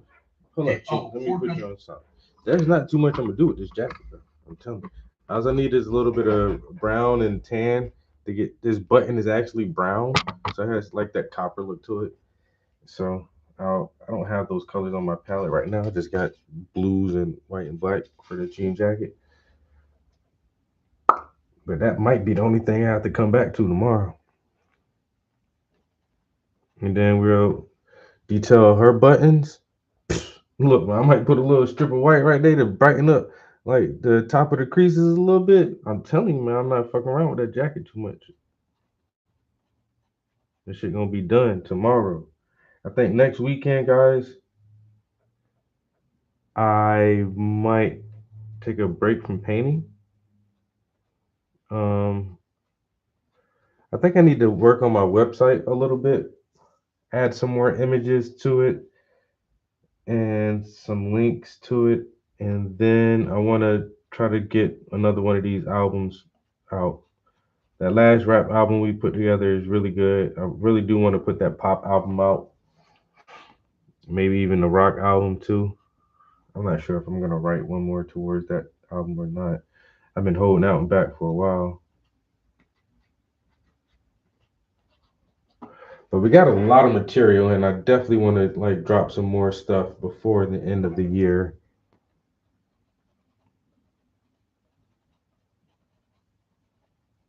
So I think next weekend I'll sit around on the computer a little bit more and do that kind of stuff.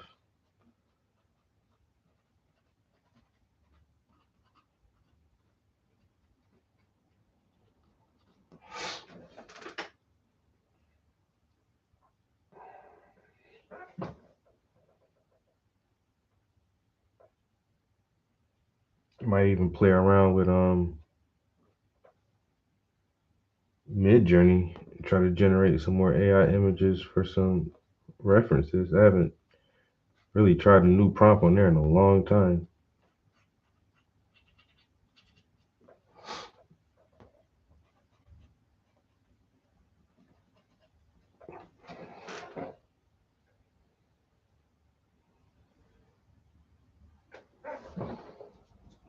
Mhm.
Mhm.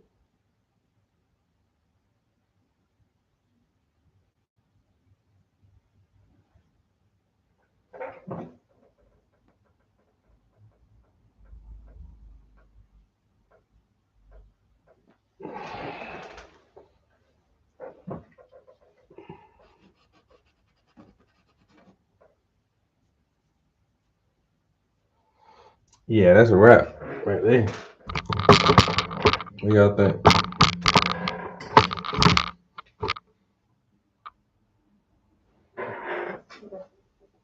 I tried to told you I wasn't gonna take forever on this damn jacket this second time around. I don't work on this shit for 3 days. I'm done. Ah. Ooh. Man, somebody go have me some chips and some video games. No, we did a good little 2 hours. Good little 2 hours. We get up early in the morning, come here and do a little 2, 3 more hours. Hey, I'm trying to let you know right now, that old boy. Hey, a little 2, 3 more hours. Shit, this thing gonna be done, boy. Omizu, boy, I can taste it, dog. I can taste it. We'll be right there at the finish line. Tomorrow, I'm almost guarantee y'all we gonna be wrapping this thing up tomorrow, man. I don't see why we wouldn't. Ain't not a lot left, man. It's not that I can see.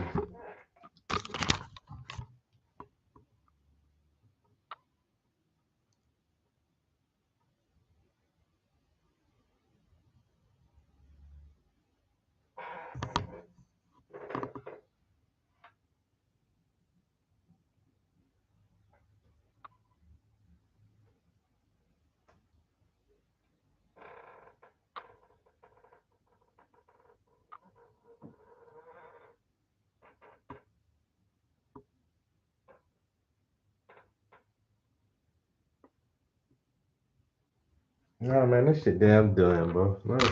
Listen, man, let me touch up them buttons a little bit. Man, it's a wrap. I ain't got too much more work for this. We're gonna do this shit tomorrow. Right now, Jones gonna play some video game. We about to get on this new video game. I will be streaming it. If y'all guys bored enough to sit around and hang with me on the video game stream, you are more than welcome to. More than welcome to it. I ate lunch kind of late, so I just feel like some snacks right now. Honestly, when I do get hungry again, I don't know what I'm gonna do for dinner. I got my phone. I got my pajamas. It's Friday, guys. You know, made it through the week. And I sure appreciate y'all spending a couple hours with me this evening. I thank you so much. Hope the rest of your evening goes well. You can catch me in the next stream and then literally the next 3 to 4 minutes. Or catch me tomorrow morning right back here in the studio. Same bat time, same bat channel. Peace. We out of here.